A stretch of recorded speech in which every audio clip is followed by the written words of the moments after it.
For years now, peace has been reigning over the continent of Hesperia. The feats of ancient heroes, warriors, and magicians will live on as legends and children's bedtime stories. Everything is back to normal. Markets and trades are flourishing, raids of marauders are rare, and brigands have mostly taken to dwell in hidden groves and forests. However, wizards have lost control over their dark experiments. The Tower of Balinor has become the cradle of new races and monstrous creatures.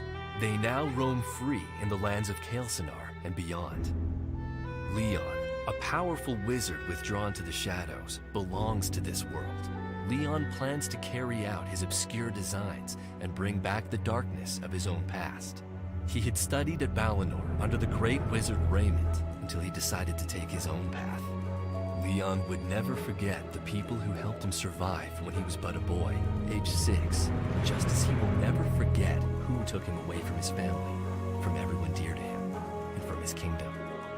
Now, he feels the time has come to take everything back. Thanks to his magical talent, he's mastered all of nature's elements, but he has several choices to make. He could expand his powers. The task would set him on the research of the book that would allow him to learn a new type of sorcery bound to blood. His own master had revealed to him the existence of a manuscript. Or he could look for a tomb hiding a crucial artifact, a relic containing the blood of 2 ancient wizards. They both had the power to dominate all 4 of nature's elements, just as he. Of course, he could also recruit some allies. What would be better than befriending a dragon? A hooded figure trudges through the rain, supported by a cane just as tall as him. He has just left the Tower of Balinor and has no intention of turning back. He meditates on his ambitions and craves a new beginning for his life. His heart beats madly as he steps along the path. The dull sky, laden with clouds, mirrors the torment grasping his chest. Leon has a good soul, but he shall bear no limitations to achieve his goals. He faces 3 choices.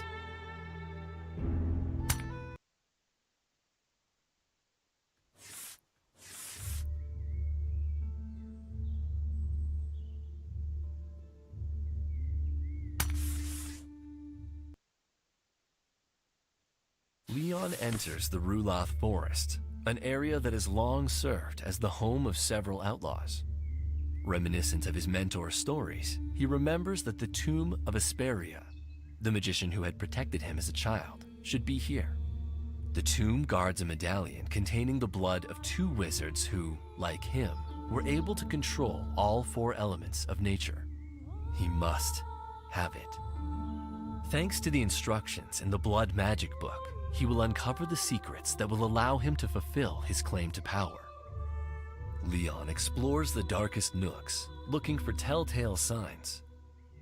A shadowy atmosphere surrounds him, as if he were inside a cemetery, or worse, an open-cast crypt.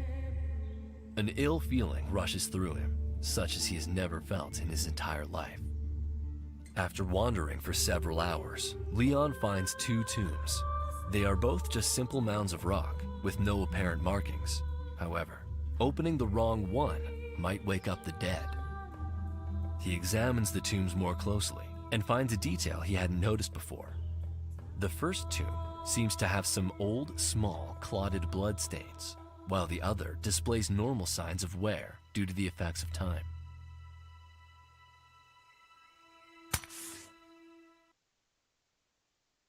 The blood misled Leon. As he moves the first stone, an undead skeleton appears in front of him. He has the beat of one breath to make a decision, and his heart pounds in his chest. Leon, however, is not defeated by fear and invokes his magic.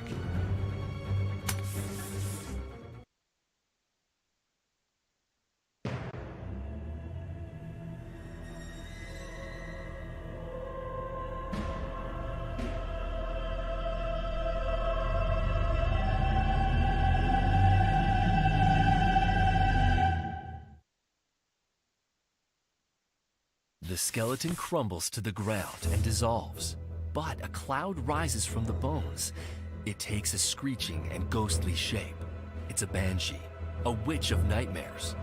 A black, torn mantle shrouds the decaying green ghost. It is an irksome foe. Leon needs something to soften the ear-shattering sound of her penetrating cry, but all elements conduct sound. Creating a highly conductive speed barrier might turn her attack back upon the Banshee herself. Leon can choose to employ a liquid, solid, or fizzy element. But he must also decide on the temperature at which to summon it. That's the only way he can survive this. He must act quickly to create a barrier around the Spectre before she unleashes her deadly wail. He needs to anticipate the Banshee's strike, which could crush his eardrums and grasp his heart. The wrong choice will lead him straight to his death.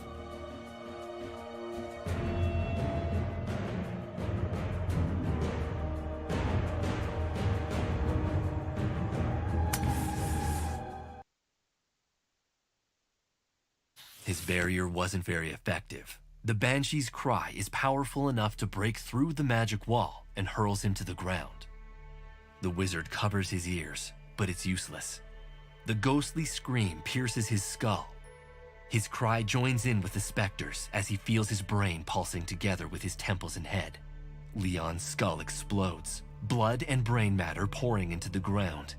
He, too, is now a Banshee, and he will remember nothing of his past.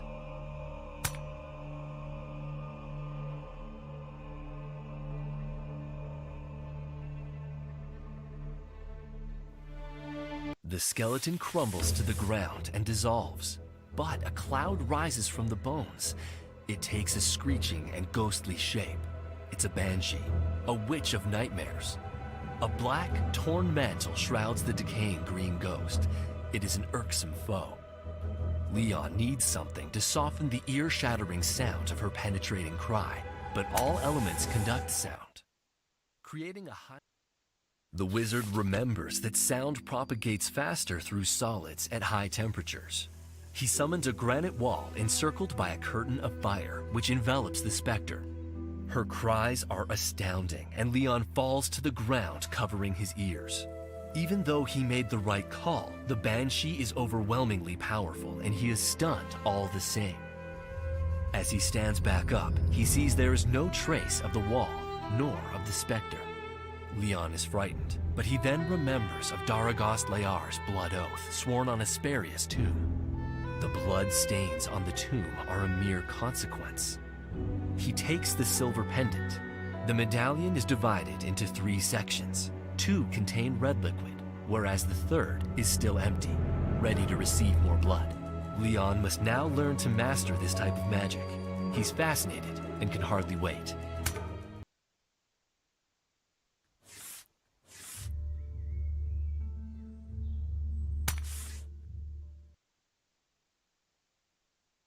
Leon decides to go after the Book of Blood Magic. He heads northwest for the city of Remagast, close to the border with the cold desert. He might find an old acquaintance there to start issuing his first commands. His journey proceeds smoothly, and after about 1 day, Leon crosses the city gates. His eyes meet a ghastly scene. Remagast is still in ruin. Triumvar Lotanor, the blood wizard who tried to take over Kael'Sanar, had dealt it a harsh blow. Though the wizard was defeated, he had been able to hide away the secrets of his sorcery. Leon had been able to gather such information due to being closely tied to the wizard's story.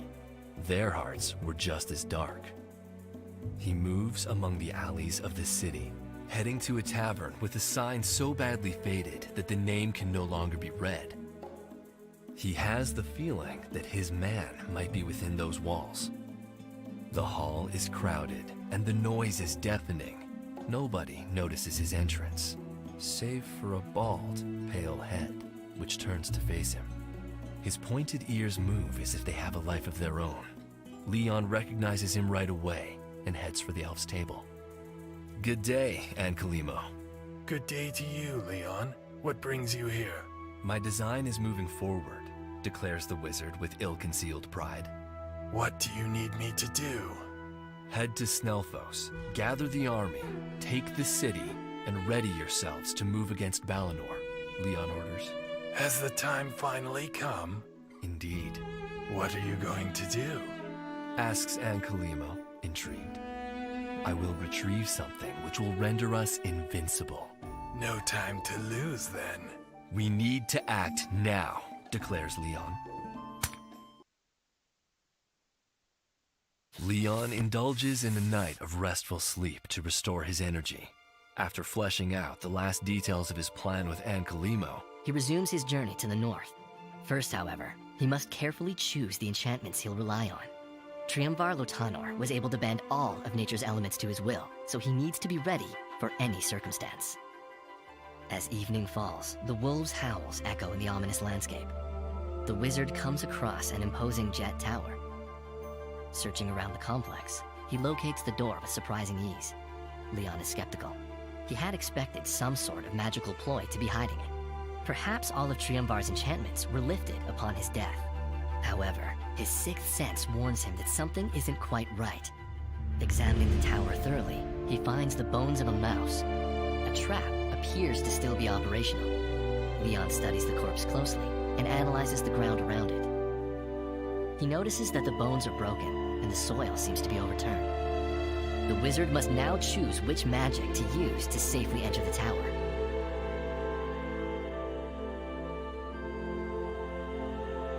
Leon indulges in a night.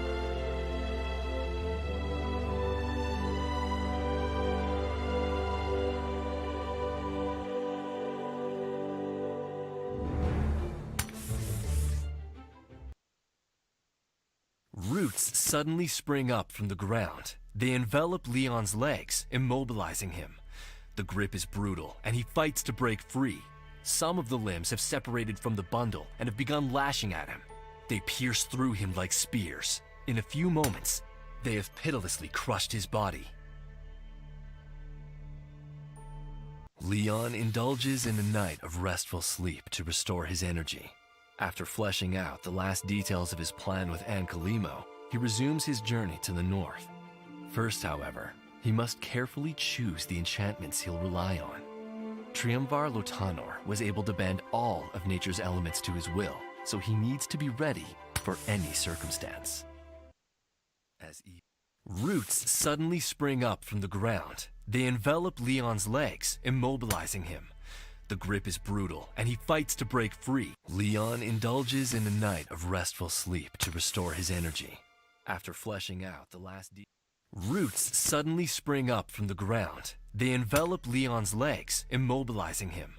The grip is... Leon indulges in a night of restful sleep to restore his energy. After fleshing out the last... The window's shutters are open, and Leon enters the tower effortlessly. The room is pitch black, save for a single glimmer of light that shines on a desk. As Leon takes a step forward, the windows shut abruptly and everything fades to black. A heavy silence looms over the room. The only sound Leon can hear is a dripping noise that grows increasingly louder until it resembles that of a babbling brook. The water soaks Leon's feet, soon rising to his ankles. Even though he can't see anything, he must hurry. Leon feels his way around the room.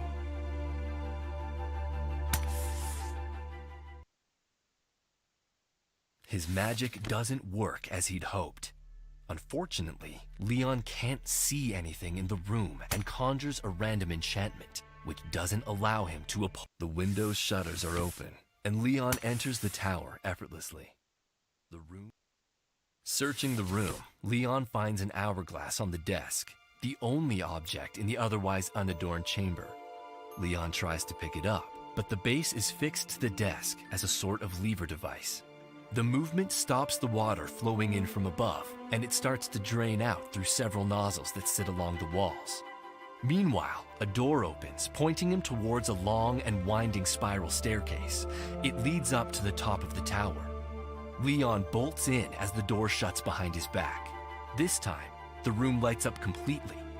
The chamber is circular in shape, and at its center lies a bookstand with a significant tome on top. Closing in, Leon reads the title, Blood Magic. Everything seems easy, perhaps too easy. But Leon has a shut door behind him, and there is no way out. Out of nowhere, a fire elemental appears, ready to jump on the sorcerer. Leon kills the Guardian and takes the book. A secret door opens along the side of the tower, and he steps in. A row of torches lights his path. Even though he can't fathom how any of it is possible, 1,000 thoughts rush through his mind. He has faced many dangers, including death. However, he had done it. The tunnel takes him outside.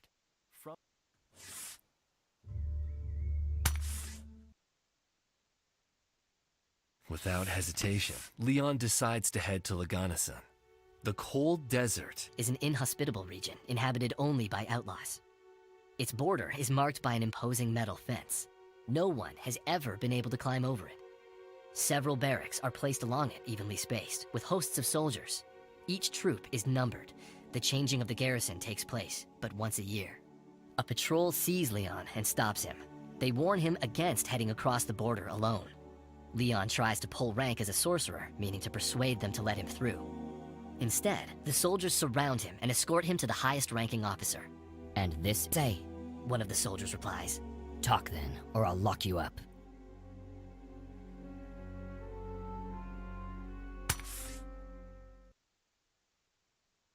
My name is Leon. I'm a wizard of Balinor. He speaks. What brings you so far from home? My business is none of your concern. You arrogant fool.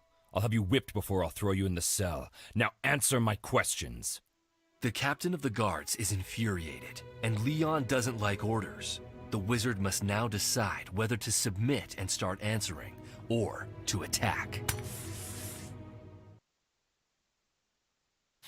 There are no secrets here at the border. Arrest him. Let's see if a few days in jail will get him to talk.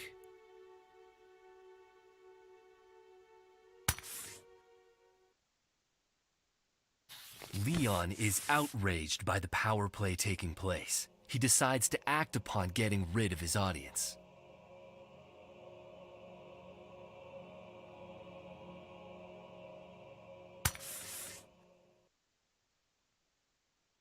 Leon is fast, and the soldiers have no time to react. His hands are as quick as his tongue, and he unleashes the spell. Despite the devastating effects on his opponents, he is safe. The sorcerer smugly smirks.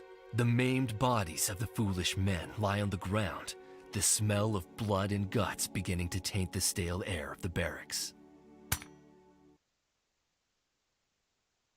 Once over the border, Leon explores the area. The ground is black, as if covered by volcanic ashes, and the climate is much colder than that of Kelsinar. Under a matte gray sky, dark sand and desolation goes on as far as the eye can see. Walking his tedious path, he chances upon a lonely traveler. The two spot each other from afar, but do not try to avoid the inevitable encounter. The traveler has scaly skin, and a forked tongue darts in and out of his mouth as if he were a snake. He stops in front of Leon. Who are you? He asks. Someone very dangerous if you get in my way. A friend, if you choose to trust me. Your name is... Leon Munar. You may have heard of me. The other doesn't reply. His eyes open wide, and he falls to his knees. Now I recognize you. Your fame and your past precede you. I am Therion, your humble servant. Cautiously, Leon asks him to explain. Everyone knows of the last great wizard able to dominate the elements. What brings you here? I have my reasons. I should kill you for the mere fact you have seen me, but perhaps I won't. Leon's threat sparks fear in Therion, startling him. I am sure you'll find me useful if you spare me. The wizard seems to mull over the plea and decides to test him. I'm looking for the dragon who dwells in these lands. Do not question me, just answer, as I have no time to lose. You need to head north, my lord. You'll find a black hill surrounded by bones. There, you'll find a cave. That's where the reptile lives. No one dares approach it. If you have spoken the truth, wait for me in the city of Snelfos. I'll reward you fairly. If you are lying, however, I will seek you out, and I will kill you. How will I cross the border, though? It's under surveillance. After some time, Leon finds the hill surrounded by bones, just as the Snake Man had described it. The glacial cold is in sharp contrast with the burnt color of the dragon's lair. A strange feeling grips Leon's stomach, but he doesn't give in. He knows which way to go. A nauseating smell comes straight from the cave's center. There, he finds a huge reptile, curled up and resting. It is motionless, snoring blissfully. This is the moment of truth. Here, Leon could find a powerful and nearly invincible ally.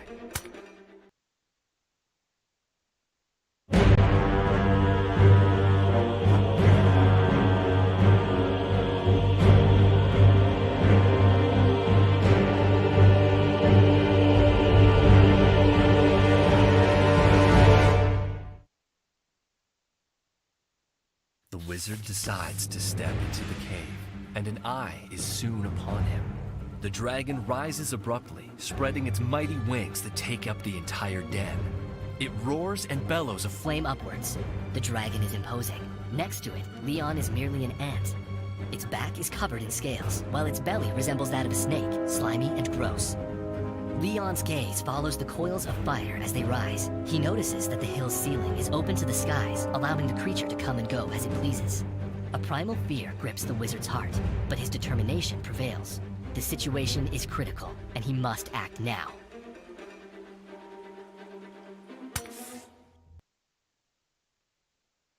The wall of water conjured by Leon shields him from the blast of fire, confusing the dragon. Leon must seize this moment and decide whether to hurl a volley of water blasts at its head to knock it out without wounding it, or to block the movement of its limbs by summoning roots from the ground.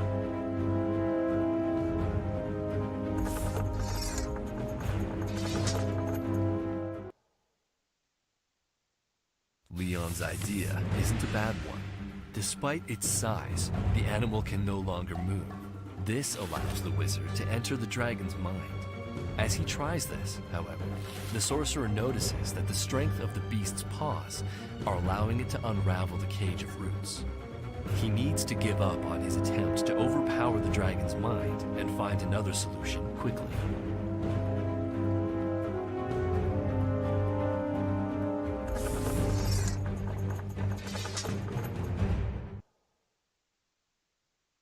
His play succeeds, and the dragon collapses to the ground, exhausted.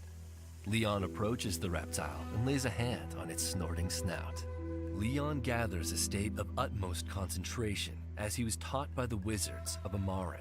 He exploits his telepathic abilities to sneak into the mind of the now tame beast. He conveys the message that he is a friend who simply needs its help. The dragon is confused, and the wizard manages to flatter it quite easily. Despite its colossal size and devastating power, it is still just a simple-minded animal. Even though Leon has gained control over the dragon, he can't take advantage of all its talents just yet. Therefore, he decides to go back to pursue the other aspects of his plan. Now that he's established a lasting bond, he'll be able to summon the beast to his side whenever he shall want.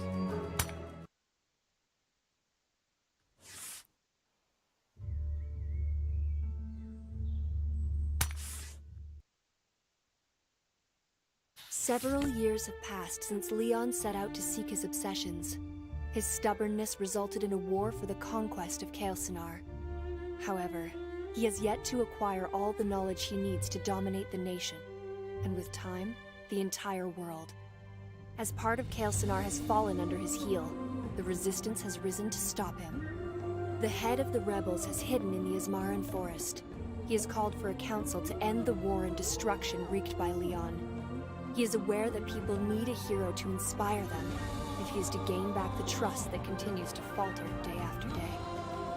The head of the rebels is none other than Raymond, the wizard who once ruled the Tower of Balinor. He turns to a ranger to search far and wide for the only person who could take on the role of such a hero, the famed Daragast Layar. As Raymond mulls over the desperate situation, he sips a glass of wine in his austere tent. He indulges in a singular, quiet moment before the volunteer for Daragast's search is called inside. And Corin, a young, green-skinned woman, steps up. She's a sylph and an expert tracker. She belongs to a new race, another failed magic experiment. However, instead of isolating herself from the world, she wishes to be part of it, so as to give her life meaning. And Corin wishes for acceptance. She longs to leave behind all the years of abuse and mistreatments. She has joined the resistance, seeking deliverance from her past. And Corin, I'm glad you've come forward for this mission.